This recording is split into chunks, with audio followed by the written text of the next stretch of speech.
अजितदादांनी 70,000 कोटींचा घोटाळा कोणत्या देशामध्ये केला माहिती नाही असं म्हटलंय बच्चू कडू यांनी। शिर्डीमधल्या सभेमध्ये बोलताना बच्चू कडू यांनी ही खोचक टीका केलेली आहे।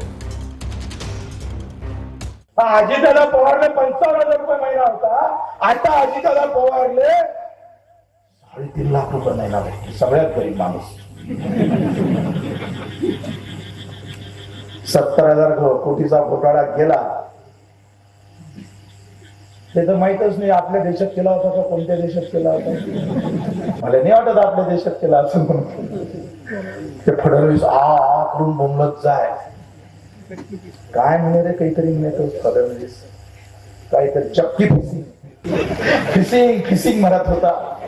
एवढे लबाड असतं हे तरी तुम्ही त्याचे झेंडे हाती पकडता, तुमची कमाल आहे। वाजवा टाळ्या एकदम वा वा वा वा क्या वा बे भाजप फिसिंग फिसिंग करत आहे। आता मांडीले घालून भाऊन मांडीतून बसत असं जाऊन दादा इकडे या जवळ आपले फिसिंग कुठे गेलं काय जमाना गेला कसं झालंय सगळा स्वार्थ आहे तुमच्या वाट्याले अंगूठा तुम्ही अंगूठा छाप आहे।